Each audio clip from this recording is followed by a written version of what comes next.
Welcome to Lions Live 365. I'm your host, Michael Ayers, and today we are doing Lions MythBusters Part 3, the third part of the series. We've already done a couple of parts. This third part is going to be Are the Lions Cheap?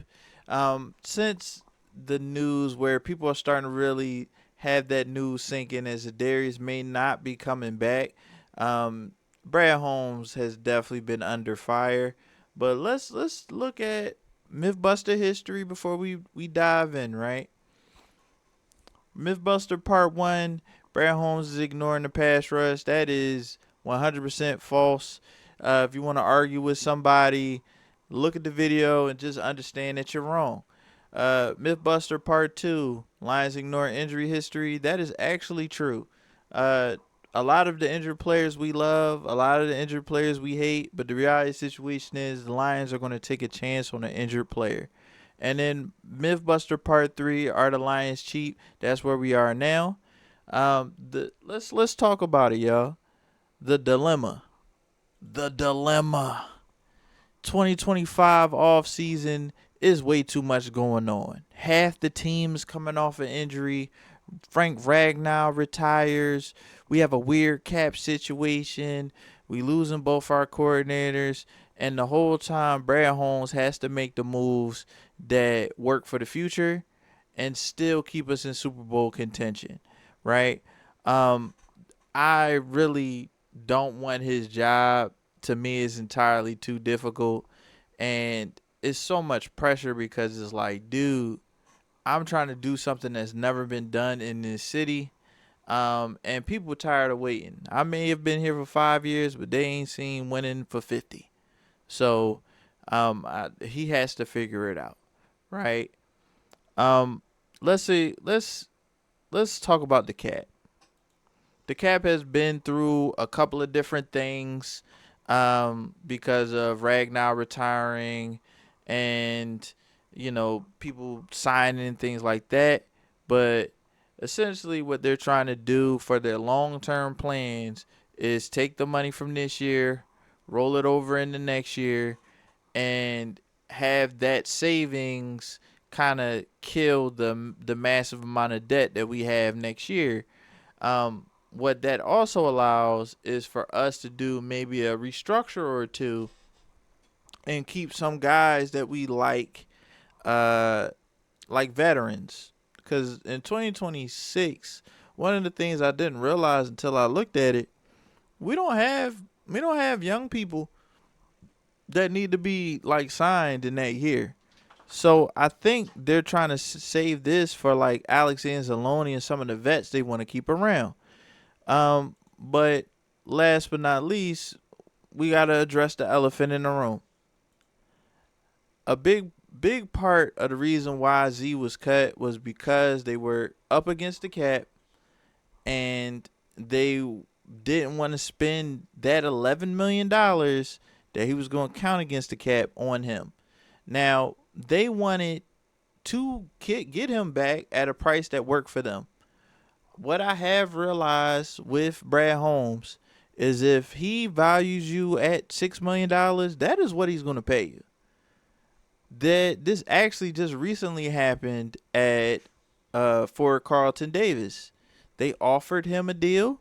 He didn't take it. He said, no, my value is here. He went to the New England Patriots and got his money. We then offered that same deal to DJ Reed, who PFF and some other evaluators of talent says is a better corner, and we got him for that amount of money. They pay what they are going to pay for what they value you at, not how the external valued you at. They don't care what your contract already was. That's what they're going to do, right? So I'm not killing them for getting Z or cutting Z. It just makes sense because at the end of the day, they're up against the cap and they have a long-term plan. I'm going to tell you about the plan in a second, right? Now, let's look at what they've done, right? Before we get into the long-term, right? This is why you can't call them cheap. They have roughly they've paid out or promised roughly $700 million to what is that, 7 or 8 players. Amon-Ra, Golf, Panay, that's 444 million. That's $500 million basically. We got we got Kirby Joseph, Derek Barnes, DJ Reed. These guys are going to be here for a couple of years. Aleem McNeil got 97 million. You know, so when you have this much money being promised and pushed out over a short period of years, you can't call somebody cheap, especially when the plan is to, hey, we're not only going to pay these guys. It's not like we have these couple of people and we're done. That's what the Bengals doing. They saying, look, we paid 3 people. Y'all, the rest of y'all got to figure it out. That's not what we doing. We have a bunch of people that we paid, and we said, look, we plan on paying even more people. If you watched it, I watched the interview with Ray Agnew not too long ago, and he basically was saying, like, look, we're trying to keep our guys. And what I mean by that, this was coming up. So in 2026 is the last year that Aiden Hutchinson Jameson is under contract. They're most likely going to get extensions. Those extensions will most likely save us some money in the free agency of 2026, so we can sign some vets and stuff like that. But those contracts are going to be monster contracts.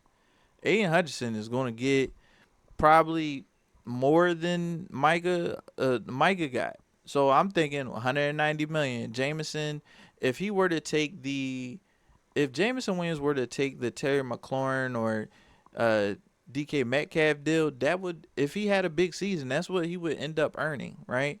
That's 120 to 140 million. Brian Branch, Kirby just got 86. He's most likely going to get 86 or around there. Jahmyr Gibbs, he's going to be the highest paid running back. Laporta and Campbell, these guys are all going to get paid. We cannot sit here and act as if we don't know these paydays are coming. And what people keep saying is like, oh, this is the window. They're gonna lose some of these guys, so we need to be like gung ho on paying as many people as possible and winning now. No, that's the opposite of what the Lions are doing. They are essentially saying we can pay everybody if we are intelligent about restructuring contracts, if we pay them on and like basically staircasing it. Essentially what they're doing is just next step. Aiden and JMO extension coming next year. Bow. Then we got Brian Branch and Sam Laporta. They're on a 4-year deal. They'll come up before Jahmyr and Jack. We knocked those 2 out. Then we got Jahmyr and Jack the following year. Knock those guys out. Do restructures as we need. If you need a point of reference, you can literally go to Over the Cap. Just pull up the Eagles roster. That's what they're doing. When you look at that team, like, how are they keeping all those guys together? They are paying their core guys. The offensive line is getting paid. Saquon is getting paid. Jalen Hurts is getting paid. A.J. Brown's getting paid. All of those dudes are getting paid. All they're doing is paying the core dues and stretching the money as much as they need to stretch it. And it's possible to keep, if at most, we might lose one of these dudes. And that's if they ask for more money than Brad believes they are valued at. At that point, we can trade them and get picks. But that's where we are right now. The idea that we are going to jeopardize any of these great players for slightly above average or 30-year-old guys doesn't make sense. Or the fact that we would essentially get rid of 4 of these players to add 4 or 5 of these players and first-round picks to add Micah is also ridiculous. So that's why the Lions are moving the way they are moving, because they've paid out crazy money and they plan on paying out even more crazy money. So the idea that somebody is going to pay or is thinking about paying $1.4 billion over the next 5 to 7 years, and you're like, oh, he's cheap. That's stupid, y'all. It's dumb. Now, has he made mistakes? Yes, he's made a mistake. I will agree that he's made a mistake. One of the mistakes is paying Levi Onwuzurike $4 million and he doesn't do anything for your team. That is a mistake. That is an unmitigated, like, you cannot make mistakes like this when you are walking a tightrope the way that he is. Now, I don't know if it's pressure that's getting to him. I don't know what it is, but this is unacceptable. $2 more million, that's Matthew Judon in Miami. Who knows what Z is asking for? Look, this could be put towards whatever extension Alex Anzalone wants. Right? So, and speaking of Alex Anzalone, when I told you that we were keeping all those other guys, that also means a lot of these guys aren't coming back. DJ Reader, Alex Anzalone, Amik, Davenport, Pascal, all these dudes are most likely not going to be back here on this team. At the end of the day, we gotta bleed some talent. We can't pay everybody. We don't have the infinite money glitch. Like this is reality. Okay, I just showed you $1.3 billion worth of contracts that they plan on pushing out. The idea that, yeah, we're gonna give them 1.3 and what we gonna do? We gonna go with DJ Reader and some scrub? No, they have to bleed. We literally watched the Eagles look at I believe it's two people that combined for almost 6 sacks in the Super Bowl and be like, yeah, you out. Go ahead, Josh Sweat. Go ahead, Milton Williams. Have a nice one. Bye. That's literally what happened. You know, C.J. Gardner-Johnson going off a Super Bowl, right? Those were contributors for them. But the reality situation, they have identified their core, and that's who they can pay. The most aggressive people at paying people still looked at a group of people like, nah, we're not paying that. We gotta make choices. At most, we're gonna have a person stay. I think Alex Anzalone or Malcolm Rodriguez will stay. If Amik doesn't ask for crazy money, he might stay. But for the most part, everybody that you see on this list most likely gone. Right? So, and for real, man, that's all, y'all. Whether it's game day, draft day, any day in between, it's Lions Live 365. Please like and subscribe.